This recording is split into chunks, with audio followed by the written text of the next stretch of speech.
I ironed my blouse twice that morning. Not because it needed it. Because my hands did. At 63, you'd think I would have learned how to get ready for an important day without turning it into a quiet ceremony of nerves. But some habits don't fade. They deepen. I stood in my bedroom with the ironing board unfolded, the window cracked just enough to let in the early summer air, and pressed the fabric until every crease obeyed me. Pale blue. Modest neckline. Sleeves that covered the soft parts of my arms without apology. Appropriate. Respectable. Invisible enough not to draw comment. Graduation days carry a certain weight, even when they aren't yours. They smell like new paper and nerves. Like hairspray and hot pavement. Like the future being announced over loudspeakers that crackle just a little too much. I wanted to arrive looking like pride, not like need.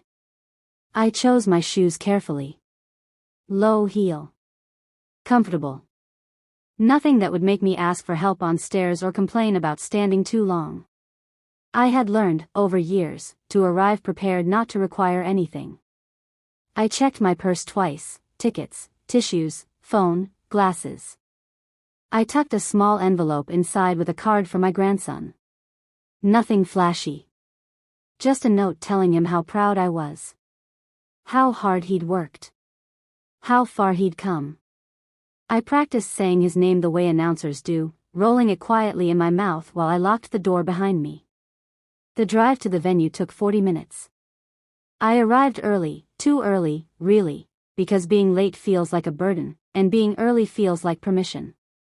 The parking lot was already filling with families. Balloons bobbed near trunks. Cameras dangled from wrists. I watched grandparents like me step carefully onto curbs, adjusting jackets, smoothing hair, trying not to look uncertain. We smiled at one another without speaking. A brief recognition. A shared understanding that our role was to be present, not prominent. Inside, the air was cool and smelled faintly of floor polish.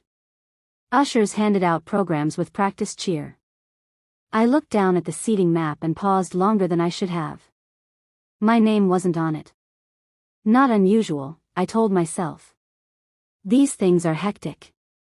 I found an empty seat toward the side, far enough back to see the stage clearly, close enough to hear names without straining. Families clustered together in rows nearer the center, arms draped over shoulders, phones already raised. I folded my hands in my lap and reminded myself that the seat didn't matter. I was there. That was enough.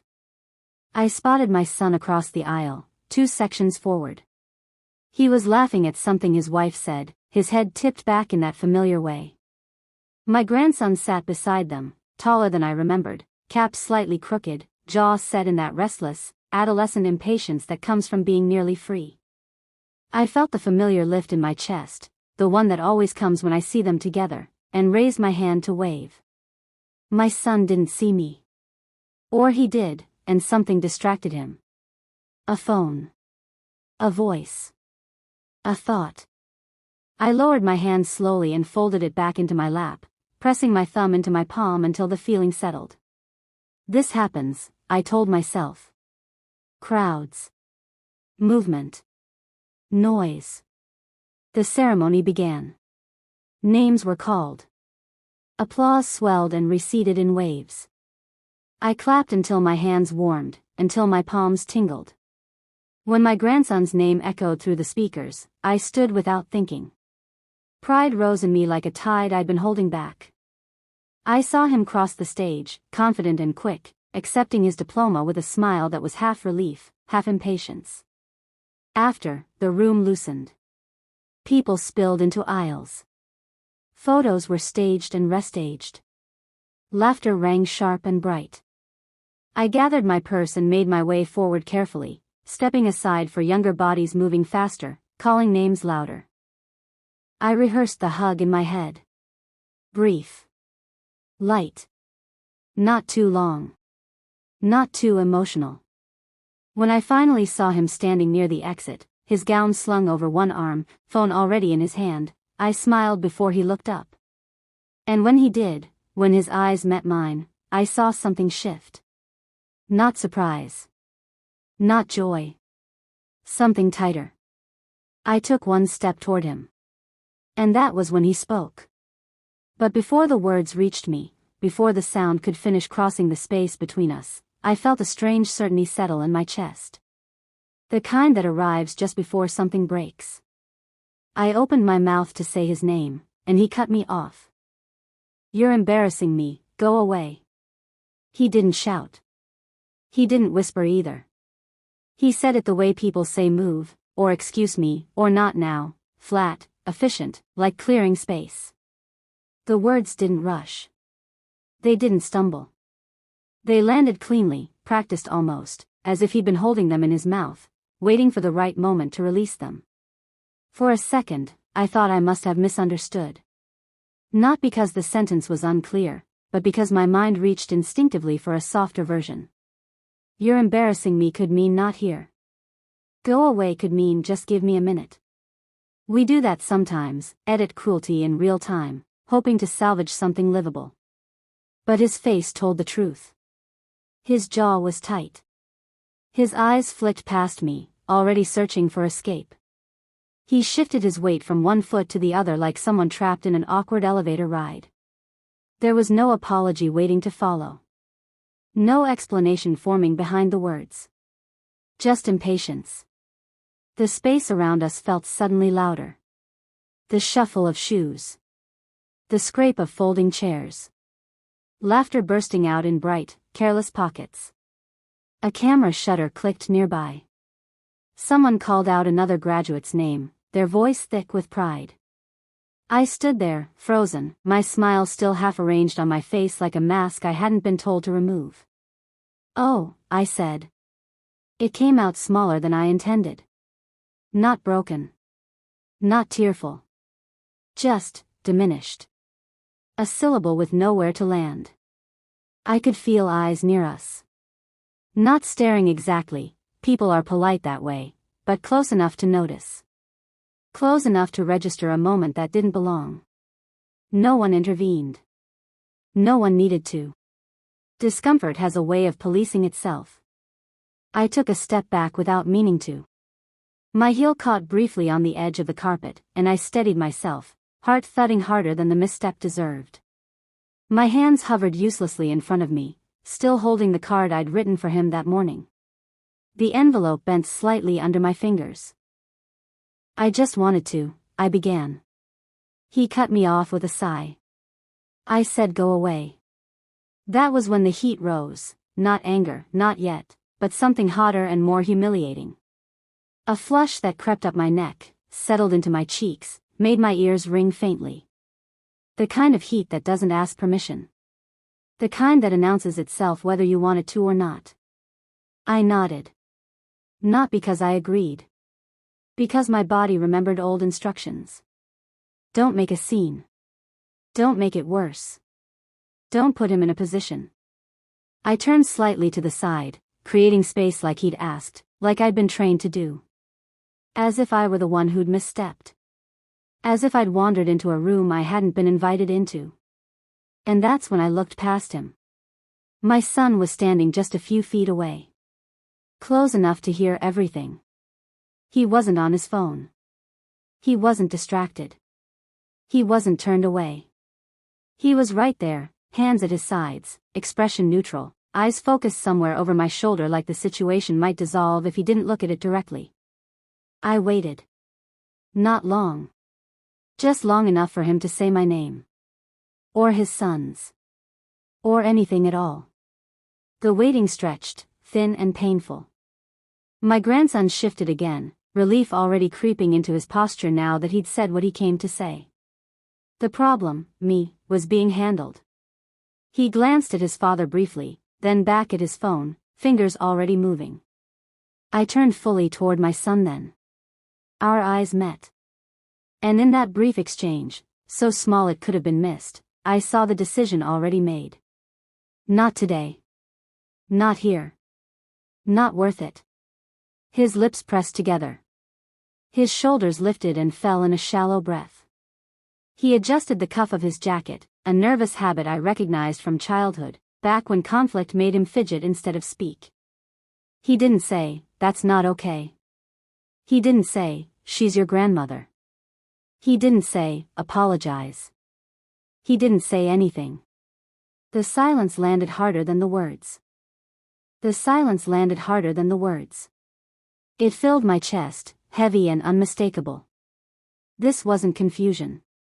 This wasn't shock. This was choice. I felt something inside me tilt, quietly, decisively. Not collapse. Not explode. Just realign. Like furniture being moved in a room you thought you knew. I looked down at the envelope in my hand, suddenly unsure what to do with it. It felt childish now. Earnest in a way that no longer fit the room. I slipped it back into my purse without comment. Around us, the celebration rolled on, untouched. And I realized, standing there between my grandson's irritation and my son's silence, that whatever this day was supposed to be, it was no longer mine to share. The ceremony was over, but something in me understood this wasn't the end. It was the beginning of something I couldn't undo. Silence has a sound when you're waiting for someone to speak. It's not the absence of noise. It's the pressure of everything that could be said, pressing in from all sides, growing heavier with every passing second. I stood there long enough to feel it settle into my shoulders, into the small space behind my eyes where tears like to gather when you refuse to let them fall. My son didn't move. He didn't step between us. He didn't place a hand on my grandson's shoulder. He didn't clear his throat or offer one of those half phrases people use when they don't want to choose sides. "Hey, let's just," or "Come on, it's fine." Nothing. I watched his face closely, the way you do when you're searching for confirmation of something you already know but aren't ready to admit. His expression stayed carefully neutral. Not unkind. Not angry. Just managed. Like someone keeping a lid on a pot because letting it boil over would be inconvenient. I felt suddenly foolish for how much I wanted him to say something. I'd raised him to be polite. To respect elders. To notice when someone was being treated unfairly. I'd defended him in rooms where his voice was too small to reach the corners. I'd spoken up for him when teachers misunderstood, when coaches overlooked him, when family members joked too sharply at his expense. And now, standing there with my grandson's words still ringing in my ears, I realized something painful and clarifying all at once. He knew exactly what was happening. And he was choosing to let it pass. My grandson shifted closer to him, comforted by the lack of resistance. It struck me then how quickly children learn who will intervene, and who won't. Silence teaches as effectively as words ever could. I glanced around, aware again of the public nature of it all. This wasn't a private disagreement in a living room. This was a crowded hallway full of celebration and strangers and borrowed joy. My humiliation didn't stop the world from moving. It simply happened alongside it. I wondered, briefly, if my son was worried about how it would look if he corrected his son in front of others. About causing a scene. About being the parent who couldn't keep things smooth on a day that was supposed to be simple. I'd made those calculations myself once. Many times. But never at this cost. He adjusted his jacket again, fingers tugging at the sleeve. Then he glanced toward his wife, who was already arranging herself for photos with someone else, her back to us. There was a silent exchange in that look too, a decision reinforced, a tension avoided. "Mom," he said finally. Just that. No follow-up. No defense. No warmth. The word hung there, unfinished, like he expected it to do the work for him. I nodded once. Because what do you say when someone uses your title instead of your humanity? "I'll give you space," I replied quietly. The phrase came easily. I'd used it before. It's a socially acceptable way of disappearing. A way of making your absence sound generous instead of wounded. He let out a small breath, relief loosening his shoulders. I saw it. The tension draining now that the problem had resolved itself. No argument. No explanation needed. The day could proceed uninterrupted. That hurt more than the words themselves. I turned away before either of them could see my face change. Before my mouth could betray me by trembling. Before the questions I'd swallowed for years could rise up and demand answers in the wrong place, at the wrong time. As I walked toward the exit, the applause from inside the hall swelled again. Another graduate. Another family celebrating. I moved slowly, carefully, as if sudden motion might shatter whatever fragile control I had left. Near the doors, I paused. Not because I wanted to. Because my body needed a moment to catch up with what my mind had just absorbed. I thought about all the times I'd told myself he's busy, he's under pressure, he doesn't mean it that way. All the moments I'd translated distance into understanding. Silence into peace. Standing there, I saw those translations for what they were. Excuses. My phone buzzed in my purse. Instinctively, I reached for it, a small hopeful part of me expecting, irrationally, that it might be him. A message sent too late. A correction offered privately. It wasn't. Just a notification from the venue about lost items and parking times.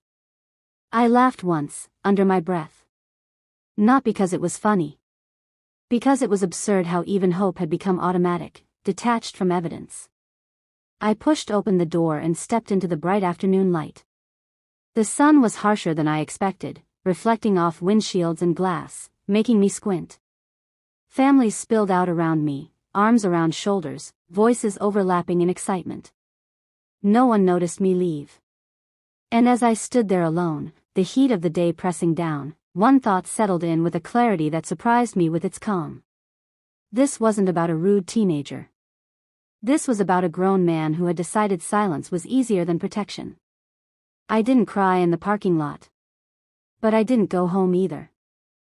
I didn't go home.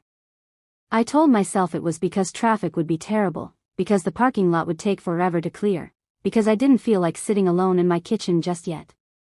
All of those reasons were true. None of them were the real one. The truth was simpler and harder to admit. I didn't know where to put myself. I stood near the edge of the lot, purse hanging from my shoulder, watching families cluster and disperse like migrating birds. There was a choreography to it, arms flung wide for hugs, phones passed to strangers for photos, caps tossed into the air and retrieved again, laughter spilling out without effort. Everyone seemed to know their place in the pattern. I hovered just outside it. A woman nearby was crying openly, her mascara streaking as she hugged her daughter again and again. No one shushed her. No one looked away. Her tears were allowed. They made sense in this space. I wondered, briefly, what would happen if I cried too. If I sat down on the curb and let it show. The image felt wrong somehow. Out of bounds. Like wearing white to someone else's wedding. So I didn't. Instead, I walked back toward the building, drawn by habit more than intention. Maybe I was hoping for a moment of redemption, a delayed apology, a softening, something to replace the sharpness with which the afternoon had cut me. Maybe I just needed proof that I hadn't imagined it. Inside, the hall was mostly empty now. Rows of chairs sat crooked and abandoned. Programs littered the floor like shed skins. The echo of earlier applause lingered in the high ceiling, fading slowly. I moved along the aisle, careful not to trip over bags or forgotten water bottles. Near the front, a cluster of people gathered around my son and his family. Cameras were raised again. Someone called out directions, "Everyone look here. Let's get one with just the kids." Grandparents, step aside for a second. Grandparents. The word landed strangely. I stood still, just beyond the frame, watching as others complied. Stepping back willingly, smiling as they did it. I told myself I was one of them, even as no one looked my way. A staff member approached me then, a young woman with a clipboard and a practiced smile. "Are you with this group?" she asked, gesturing toward my son. The question was kind. Neutral. Ordinary. It took me a second to answer. "I'm his mother," I said. Her smile flickered, not unkindly, but with surprise. She glanced from me to them, then back again, processing something she hadn't expected. "Oh," she said. "I didn't realize." Neither did they, I thought. "That's okay," I added quickly, the old reflex rising. "I was just leaving." She nodded, already moving on, task completed. I turned away before I could see if anyone from my family had noticed the exchange. I didn't want to know. Knowing would make it worse. Knowing would make it final in a way I wasn't ready to carry yet. As I walked, memories surfaced without warning. Birthdays where I arrived early to help set up and left late after cleaning. Holidays where I took the smallest piece of pie without comment. Family dinners where I listened more than I spoke, careful not to share opinions that might be dismissed as outdated or inconvenient. I'd learned how to be unobtrusive. How to exist in the margins without complaint. I just hadn't realized how fully that lesson had been absorbed by the people I loved. Outside again, the afternoon had deepened. Shadows stretched longer across the pavement. The heat softened just enough to make breathing easier. I sat on a low wall near the entrance, smoothing my skirt, grounding myself in the feel of solid stone beneath my hands.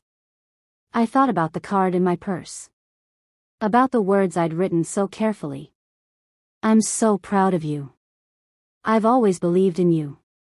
I imagined handing it to him now and felt a twist of something like embarrassment, my pride suddenly exposed, unwelcome. I wondered when pride had become something that needed permission.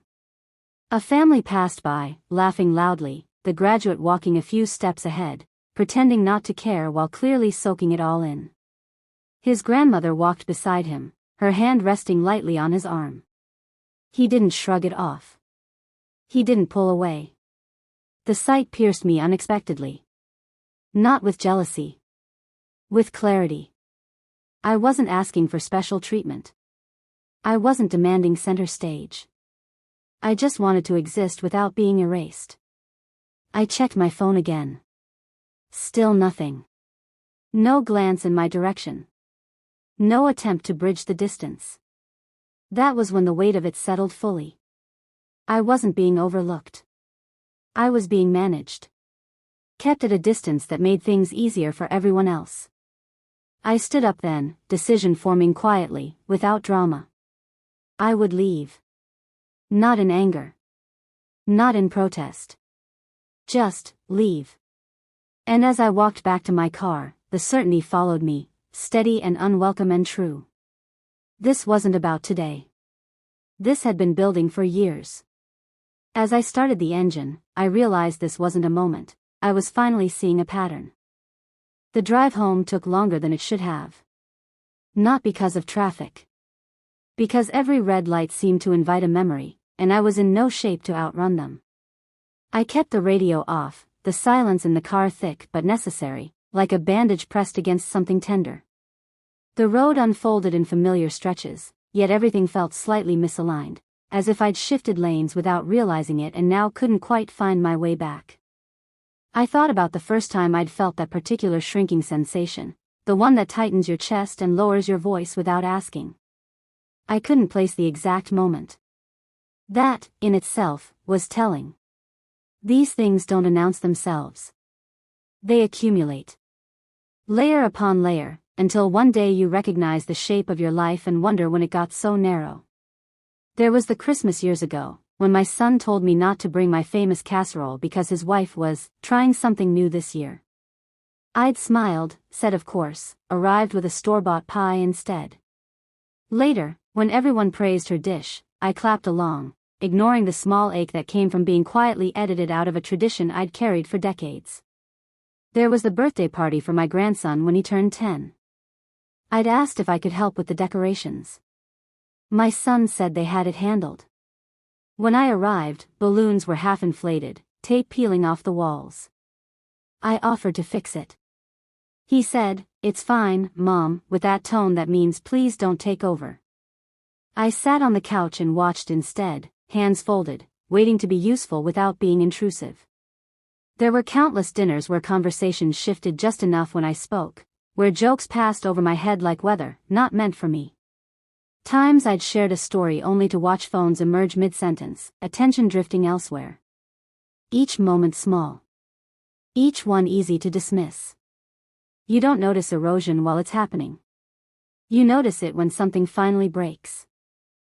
I pulled into my driveway and sat there, engine idling, the house dark and quiet. I wasn't ready to go inside yet. Inside meant space to think. Inside meant evidence of a life built around showing up for others. I remembered when my son was little, how he used to reach for my hand without looking, trusting I'd be there. How he'd run into my arms after school, backpack bouncing, face flushed with stories he couldn't wait to tell. I remembered advocating for him in offices that smelled like coffee and copier ink, my voice steady even when my knees shook. When had that turned into this careful distance? Maybe it hadn't been sudden. Maybe it had been convenient. I thought about the language that had crept in over the years. She means well. That's just how she is. You know, Mom, sensitive. Words that sound harmless until you realize they've become permission. Permission to ignore. Permission to minimize. Permission to correct silently. The afternoon replayed itself again, sharper now that it had context. My grandson's irritation. My son's stillness. The way both of them had seemed so comfortable with the outcome. It wasn't cruelty. Not exactly. It was efficiency. I finally turned off the engine and went inside. The house greeted me with its usual smells and quiet creaks. I set my purse down, removed my shoes, moved through rooms that bore the imprint of a life lived carefully and mostly alone. I took the card out of my purse and read it again. I am so proud of you. Watching you grow has been one of the great joys of my life. The words felt true. They also felt exposed. I placed the card in a drawer instead of mailing it or saving it for later. It didn't belong anywhere right now. Neither did I. Standing there in my kitchen, I felt the weight of years settle into place. Not bitterness. Not anger. Recognition. I had been making myself smaller long before today. I had learned to preempt rejection by arriving already diminished. By asking less. By expecting silence. And my family had accepted that version of me gladly. The realization didn't break me. It steadied me. Because if this was a pattern, if today was simply the clearest expression of it, then it could also be the point where the pattern ended. I didn't know yet what that would look like. I didn't have a plan or a speech prepared. I only knew that something in me had shifted, finally unwilling to keep absorbing the impact quietly. I sat at the kitchen table as evening settled in, the light changing from gold to gray, and made a promise I didn't say out loud. I would stop shrinking. Not by fighting. Not by demanding. But by choosing, carefully and consistently, not to disappear anymore. That night, I waited for my phone to light up, still hoping for something that would never come. That night, I placed my phone face up on the kitchen table. I told myself it was practical, easier to see notifications while I cleaned up, while I moved from room to room putting things back where they belonged. But it was a lie I'd used before. The truth was quieter and more exposed. I wanted to see the light appear. I wanted proof that I still mattered enough to interrupt someone else's evening. I washed the single mug I'd used for tea and dried it carefully, though it didn't need the attention. I wiped the counter twice. I folded the dish towel into a neat rectangle. Each small task gave my hands something to do while my eyes kept drifting back to the phone. Nothing. I sat down and waited. 10 minutes. 20. An hour. I imagined the message before it arrived. Hey, Mom. About today. Or even just, are you okay? I wasn't asking for a confession or a confrontation. Just acknowledgement. A recognition that something had gone wrong. That he'd seen me standing there and felt, even briefly, the weight of it. The house creaked as it cooled. Outside, a car door slammed somewhere down the street. Life continuing, indifferent. I checked the phone again. Still nothing. I thought about sending something myself. A gentle opening. I left early, just wanted to let you know. Or that hurt. I typed a few drafts and erased them. Each version sounded either too apologetic or too demanding. Too much like work I'd already done for years, translating my pain into something easy for others to receive. I went to bed with the phone on the nightstand, volume turned up. I slept lightly, waking every time a car passed or a branch brushed the window. Each time, my hand reached out automatically, fingers closing around the device before my eyes were fully open. Morning came without answers. I made coffee and carried it to the window, watching sunlight creep across the lawn. The phone buzzed once, sharp and sudden, and my heart jumped before I could stop it. A group message. Photos from the graduation. My son had sent them to the family thread, smiling faces, caps tilted, arms around shoulders. There were 3 pictures. In none of them was I visible. Not even in the background. Not even blurred. I stared at the screen longer than was healthy. No caption. No explanation. Just evidence. I typed congratulations again and hovered over the send button. Then I erased it. I wasn't ready to offer reassurance. Not yet. Later that afternoon, another message came through, this one direct. Did you make it home okay? The words were polite. Responsible. Carefully neutral. As if checking a box. I read it twice. Then a third time. He hadn't said, I'm sorry. He hadn't said, that shouldn't have happened. He hadn't said, I should have stepped in. Just, logistics. I set the phone down and didn't respond right away. I let an hour pass. Then 2. When I finally did reply, I kept it simple. Yes. I'm home. He responded with a thumbs up. That was it. Something loosened inside me then, not dramatically, not all at once, but enough that I noticed. It felt like letting go of a rope I'd been gripping for years, my hands numb from the effort. Over the next few days, the pattern held. A message about a document he needed help finding. A question about an old recipe. A reminder about a family gathering coming up if you're free. Nothing about the moment itself. I realized then how carefully the silence was being maintained. As long as we didn't name it, it didn't exist. As long as I didn't insist on being seen, no one had to adjust. I thought about all the times I'd been the one to smooth things over. To reach out first. To frame difficult conversations in ways that protected everyone else's comfort. I had done it so often that it felt unnatural not to. But this time, I didn't. I answered only what needed answering. I kept my replies short. Kind, but contained. I stopped adding extra warmth to fill the gaps. And something interesting happened. No one noticed right away. The absence of my emotional labor didn't register immediately. Like turning off a background hum, it took time for anyone to realize the quiet had changed. That, more than anything, told me the truth. I wasn't being missed. I was being relied upon. The distinction mattered. One evening, as I sat on the couch with a book open but unread in my lap, my phone buzzed again. Another group message. Plans being made. Roles being assigned. My name included automatically, without question. I looked at the screen and felt a surprising calm. For the first time, I didn't rush to respond. I didn't owe anyone immediacy. And in that pause, in that small, deliberate space, I felt the beginning of something new take shape. Not anger. Not distance. Choice. It took a stranger's kindness to show me what my own family never had. It happened on a Tuesday afternoon, the kind of day that doesn't announce itself. I'd gone to the small cafe near the library, not out of hunger, but habit.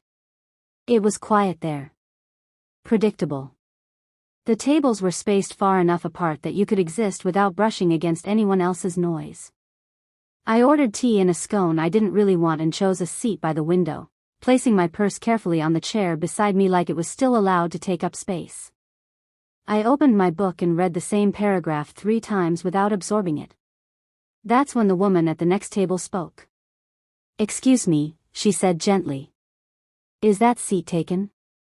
I looked up, momentarily confused. She was around my age, maybe a few years younger. Silver threaded through her dark hair. Clear eyes. A voice that didn't rush. "No," I replied. "Please." She smiled and sat, setting her mug down with care. For a few minutes, we existed side by side in comfortable silence. I liked that. Silence that didn't demand anything. Silence that wasn't loaded. After a while, she glanced at my book. "I love that one," she said. It stayed with me longer than I expected. Something about the way she said it, open, unguarded, invited conversation without insisting on it. I nodded, surprised by how easily words came. "I think that's why I chose it," I said. "I needed something that didn't hurry me." She smiled again. "Those are the best reasons." We talked then. Not deeply at first. About authors. About the weather finally deciding what season it wanted to be. About how loud cafes had become lately. Ordinary things. And then, without warning, she asked, "Were you at the graduation last weekend?" I blinked. "Yes," I said. "How did you?" "My grandson was there too," she explained. "Different school, same venue." I recognized that look. "What look?" I asked, though I already knew. She hesitated, just for a second. Then said, "The one where pride and something heavier are sharing the same space." I felt my throat tighten, not enough to be obvious, but enough to be real. "Yes," I said quietly. "That one." She didn't press. Didn't ask for details. She just nodded, as if acknowledging a truth that didn't need unpacking to be valid. "I hope someone told you they were glad you came," she said. The simplicity of the sentence stunned me. I started, then stopped. "I'm not sure anyone did." Her expression didn't shift into pity. It settled into recognition. "Well," she said, meeting my eyes steadily, "I'm glad you came. Those days are heavy.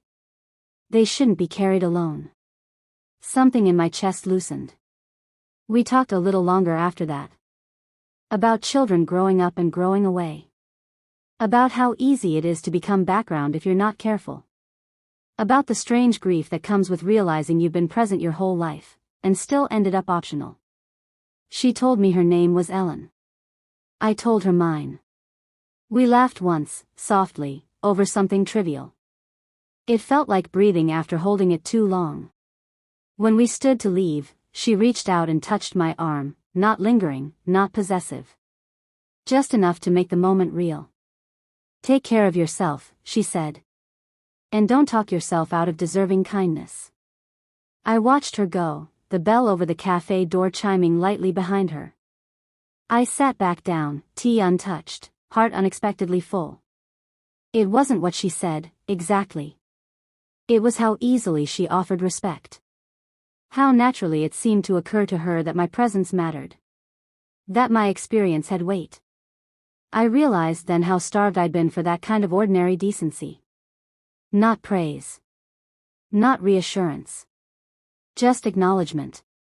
On the drive home, I thought about the difference between how Ellen had spoken to me and how my own family had handled that day. The contrast was sharp enough to sting. This woman owed me nothing. And yet she'd offered more care in 10 minutes than my own son had managed in weeks. That wasn't bitterness talking. It was clarity. When I got home, I didn't check my phone right away. I didn't feel the familiar pull. Instead, I sat at the kitchen table and let the quiet settle around me, this time without waiting for it to be filled. I understood something then, with a certainty that didn't waver. Respect shouldn't feel like a surprise. And if it did, if it arrived only from strangers, it meant I'd been accepting far less than I deserved. What I learned next made it impossible to keep pretending the graduation moment was accidental. The realization didn't arrive all at once. It came in pieces. Small, ordinary comments that only made sense once I stopped trying to protect everyone else from discomfort, including myself. It started with a phone call from my sister. She called the following weekend, her voice casual, the way it always was when she didn't want to sound like she was calling about something.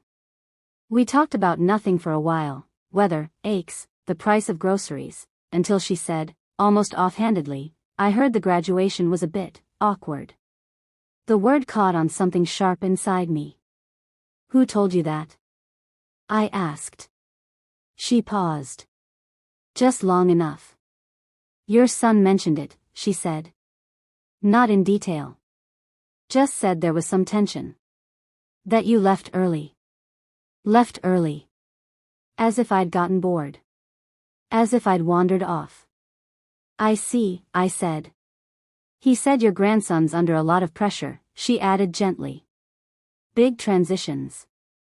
New phase of life. I waited. And? I asked. And maybe it's better not to take it personally. There it was. The familiar suggestion wrapped in concern. The soft push toward minimizing. Toward understanding everyone else's behavior before examining the impact of it. I didn't, I said quietly. She didn't argue. Didn't need to. The subject drifted after that, but something had already shifted. Later that afternoon, I replayed my son's words from that day, the ones he had chosen to share with others. Tension. Left early. The careful editing of reality. I thought back to Ellen's comment in the cafe. Pride and something heavier sharing the same space. I began to pay attention. Over the next few days, little things surfaced. A comment from a family friend who mentioned my grandson had been nervous about too many relatives hovering. A casual remark about how kids don't like pressure these days. Each sentence seemed harmless on its own. Together, they formed a picture.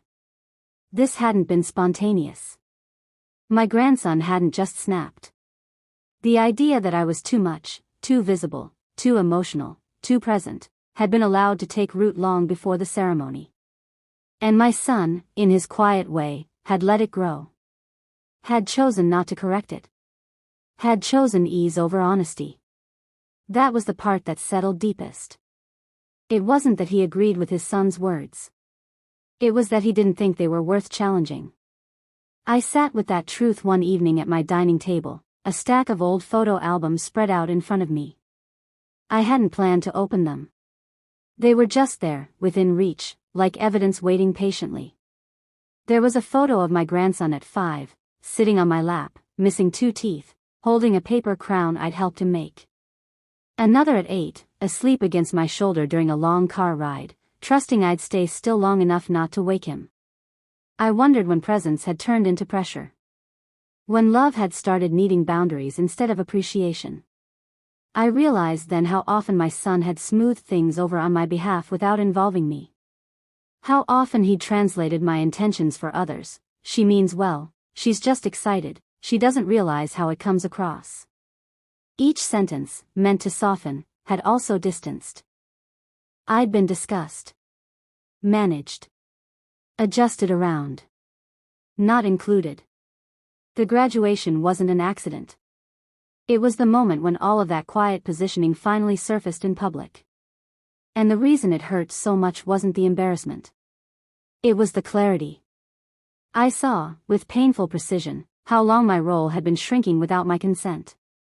How my son had chosen the path of least resistance again and again, convincing himself that silence was kindness.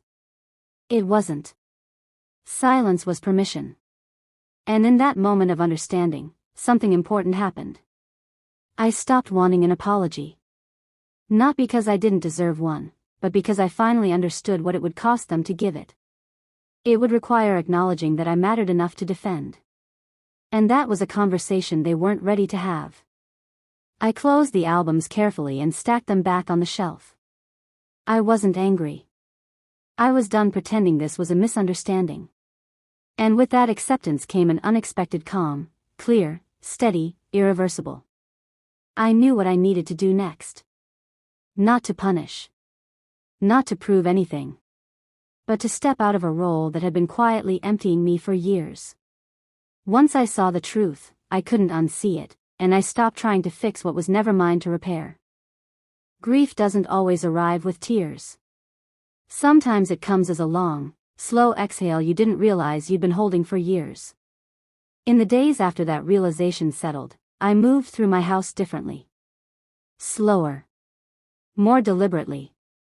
As if each room needed to be reacquainted with who I was now that I'd stopped trying to fit myself into the version my family preferred. I thought grief would feel sharp, like loss usually does. But this was softer, heavier. The mourning of something that had never fully been mine, even though I'd behaved as if it were guaranteed. I wasn't grieving my son. I was grieving the idea of a son who would stand up when it mattered. I wasn't grieving my grandson. I was grieving the fantasy of a relationship that assumed affection would naturally lead to respect. Once I named it that way, the sadness changed shape. It no longer chased me from room to room. It sat with me, patient and quiet, waiting to be acknowledged. I let it. I made soup one afternoon, the kind that simmers slowly, filling the house with a familiar smell that always used to draw people into the kitchen. No one came this time. I ate alone at the table, noticing how the silence no longer felt accusing. It simply was. I thought about all the effort I'd invested in being easy to love. How I'd learned to anticipate discomfort and remove myself before it had a chance to form. How I'd told myself that restraint was maturity. Maybe it had been, once.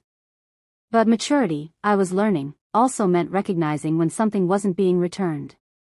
I didn't talk about the graduation with anyone else.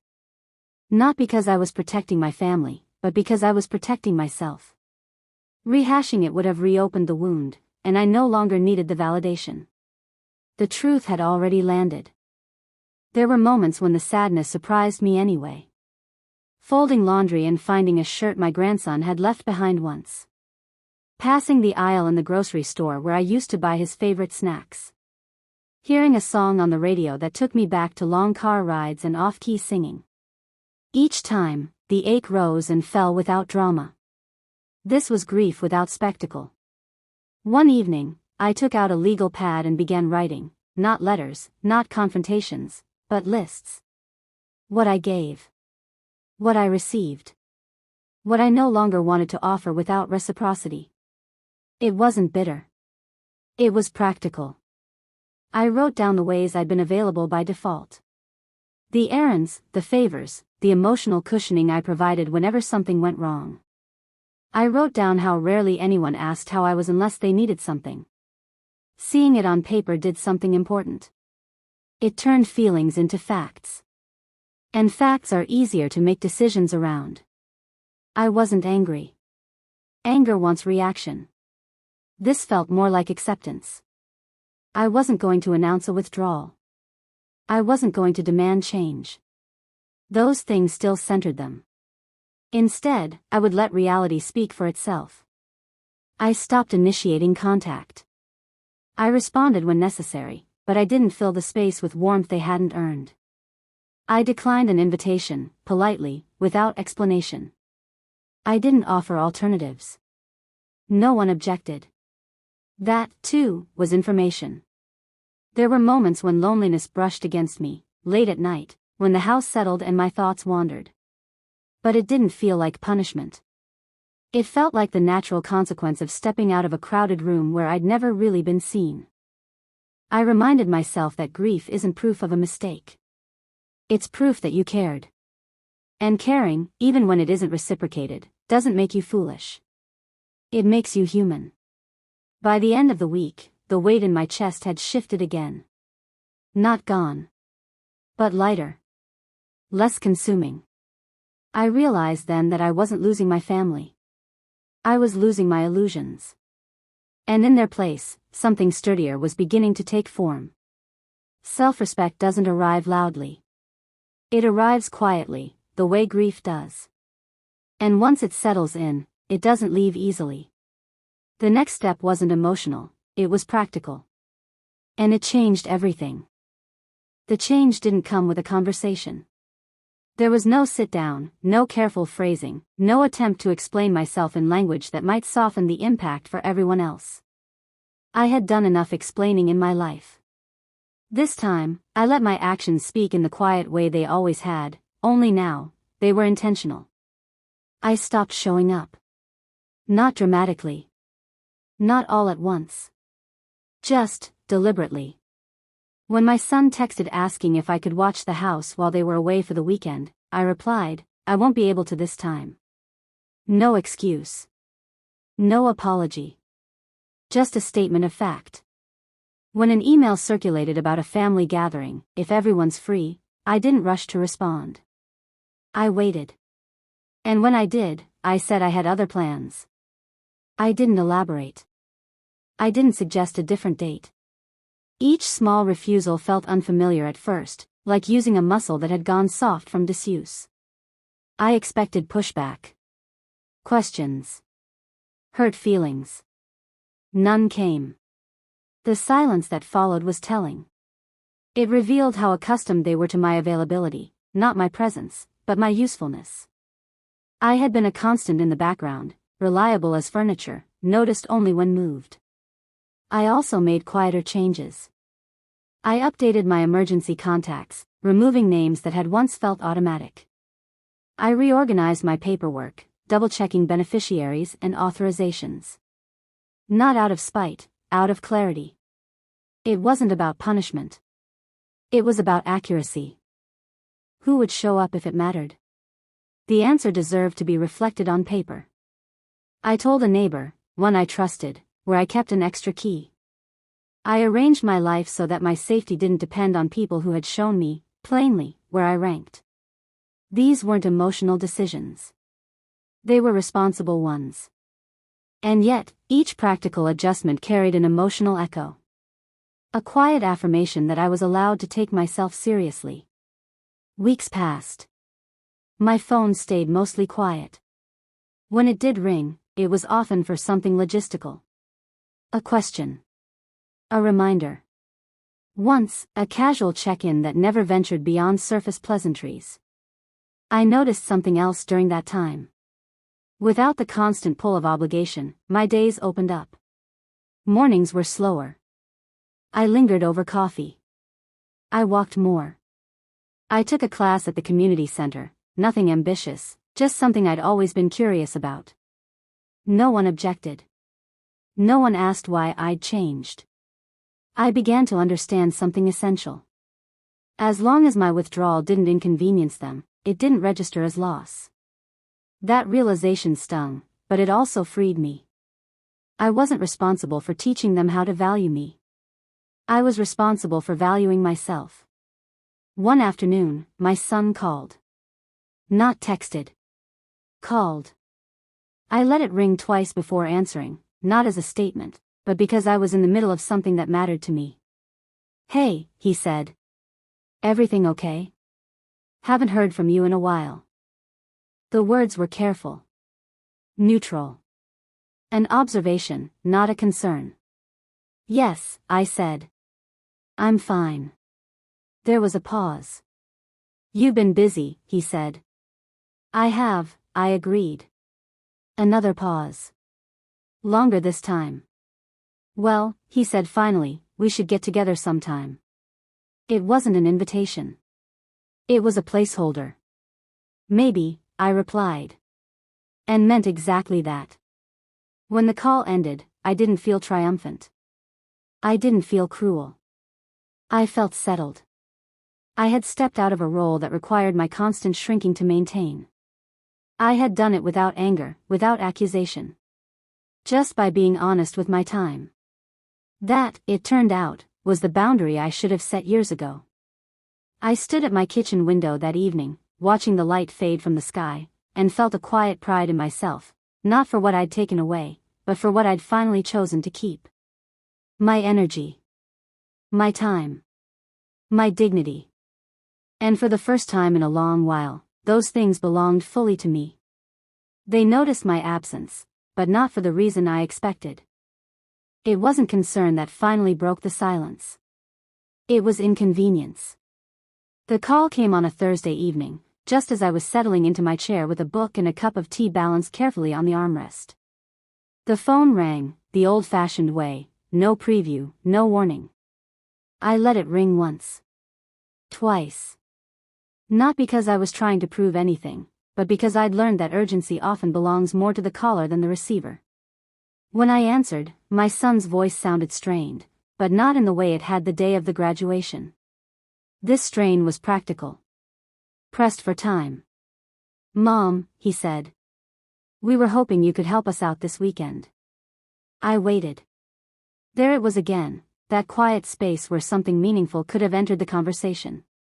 A recognition. A bridge. He stepped around it. "There's a conflict with childcare," he continued. "Just for a few hours. We're in a bind." I looked out the window as he spoke, watching the last of the daylight thin into blue. I didn't feel angry. I didn't even feel surprised. This was familiar territory. This was the language they spoke fluently. "I won't be able to," I said. There was a pause on the other end of the line, longer than before. I imagined him recalculating. Running through alternatives.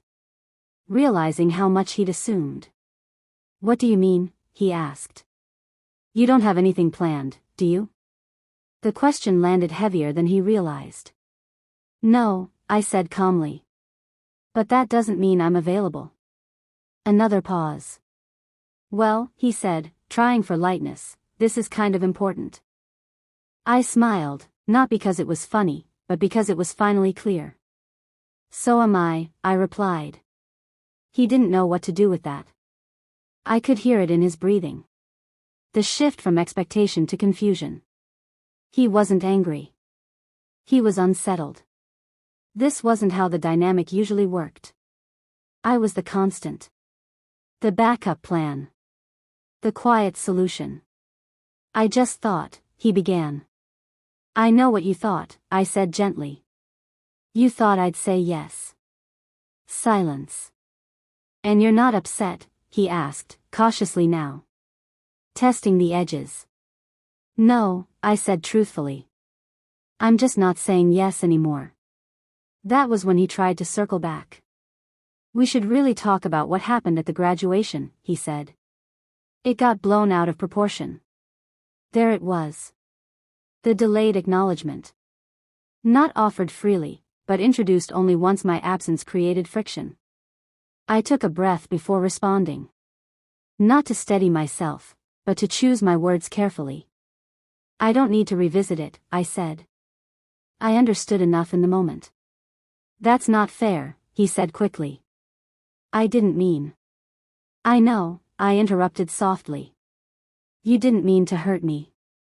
But you did. And what mattered more was what you chose not to do."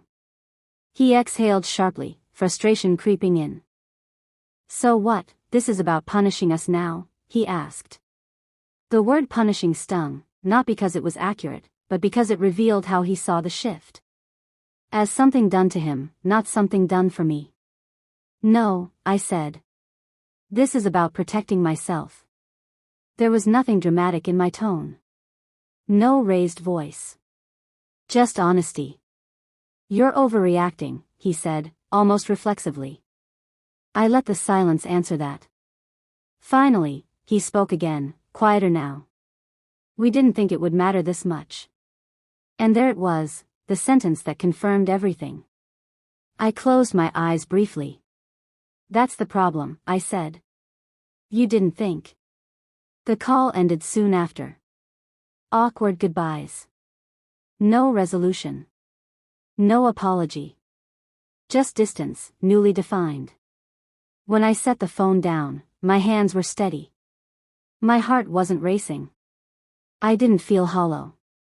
I felt finished. They hadn't called because they missed me.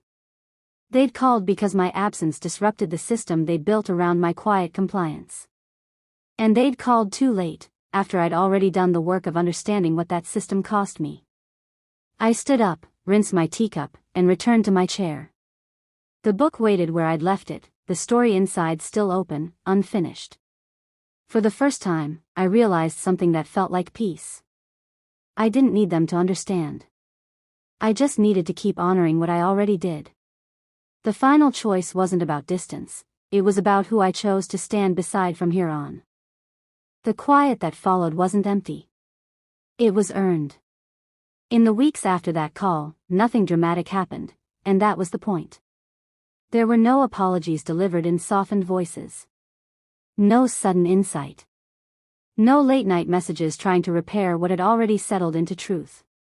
Life continued, just rearranged. And so did I. I began to notice how different my days felt when they weren't shaped around anticipation. I woke up without checking my phone first. I planned my afternoons without wondering who might need something from me. The small rituals I'd always rushed through, breakfast, watering the plants, choosing a book, expanded to fill the space where obligation used to sit. Peace, I learned, isn't loud. It doesn't announce itself or demand recognition. It slips in quietly when you stop arguing with reality. One morning, I stood in front of the mirror longer than usual. Not to inspect or correct, but to look. Really look. At the woman I'd become. The lines around my eyes weren't signs of weakness. They were evidence of years spent paying attention. Loving deeply. Showing up even when it wasn't easy. I hadn't failed at family. I had simply outgrown a role that required my silence. There were moments of sadness, still. They came without warning, at the grocery store, passing the graduation card aisle. At night, when old photos surfaced in my mind uninvited. But the sadness no longer asked me to fix anything. It asked only to be acknowledged. And I did.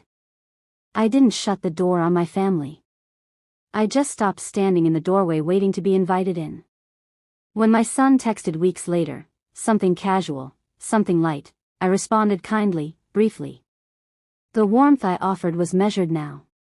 Honest. Not a performance. He noticed the difference, I think. But he didn't comment on it. That, too, was telling. I invested my time elsewhere. In friendships that didn't require me to earn space. In mornings that belonged entirely to me. In conversations where my presence wasn't managed or minimized. One afternoon, I met Ellen again at the cafe. We sat by the window, sunlight warming our hands as we talked about nothing in particular. At one point, she looked at me and said, "You seem lighter." I smiled. "I am," I said. I finally stopped carrying what wasn't mine. She nodded, understanding without needing the story. That's how I knew I'd done the right thing. Not because my family changed. But because I did. The graduation day no longer replayed in my mind the way it once had. It had settled into its proper place, not as a defining wound, but as a moment of truth. The day I stopped mistaking endurance for love. The day I learned that silence, when chosen repeatedly, becomes a language of its own. I didn't raise my voice. I didn't demand respect. I simply chose myself. And in doing so, I kept the one thing no one had the right to take from me in the first place. My dignity. I am still a grandmother. I am still a mother. But I am also a woman who understands her worth, and no longer negotiates it for access. And that quiet certainty? That's the part of the story I get to keep. There was a morning not long after, quiet and unremarkable, when I realized something had shifted for good. I was standing at the farmer's market, the air cool and smelling faintly of apples and bread, deciding between two bunches of herbs. The choice didn't matter. What mattered was the ease in my body as I stood there, no tug of urgency, no low-grade anxiety about being needed elsewhere. I wasn't late for anything. I wasn't early to prove something. I was simply present. That had not always been true. For years, I'd moved through my days with an invisible apology folded into every interaction. Sorry if I'm in the way. Sorry if I care too much. Sorry if my presence takes up more space than expected. It wasn't something I said out loud. It lived in the way I softened my voice, in the way I waited to be asked, in the way I made myself optional before anyone else could. I didn't do that anymore. The change wasn't loud enough for others to comment on. It didn't need to be. It lived in small decisions, choosing the class at the community center that met on weekends without checking anyone else's schedule, declining invitations that felt obligatory, accepting those that felt warm without wondering what I owed in return. When my phone buzzed, I read messages without bracing myself. When it didn't, I didn't invent reasons. There were still moments, of course there were, when old habits knocked gently, asking to be let back in. A family update that carried an expectation between the lines. A request phrased like a favor but weighted like a responsibility. I met those moments with a pause. Just long enough to ask myself one question. Do I want to do this, or do I feel like I should? The answer guided me, calmly, without drama. I learned to sit with the discomfort of not explaining myself. To let silence exist without rushing to fill it with reassurance. To trust that the people who valued me would find their way without needing me to light the path for them. And something unexpected happened. The world didn't collapse. Relationships adjusted. Some grew quieter. Others steadied into something truer. A few drifted, not because I pushed them away, but because they'd been held in place by my effort alone. I let them go without bitterness. I wasn't closing doors. I was finally choosing which rooms I wanted to live in. One afternoon, I took out the graduation card, the one I'd written and never given. I read it again, then folded it carefully and placed it back in the drawer. Not as a wound. As a reminder. Of who I was when I wrote it. Of how freely I loved. That part of me wasn't gone.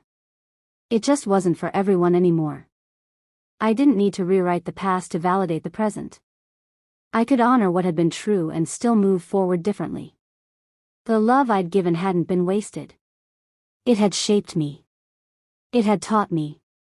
It had led me here. And here, this quieter, steadier place, felt honest. I still thought of my grandson sometimes, wondered how adulthood was settling on his shoulders. I hoped he would learn, in his own time, that embarrassment is often just fear wearing a sharper face. I hoped my son would someday understand the cost of silence. But I no longer needed those hopes to be fulfilled for me to live well.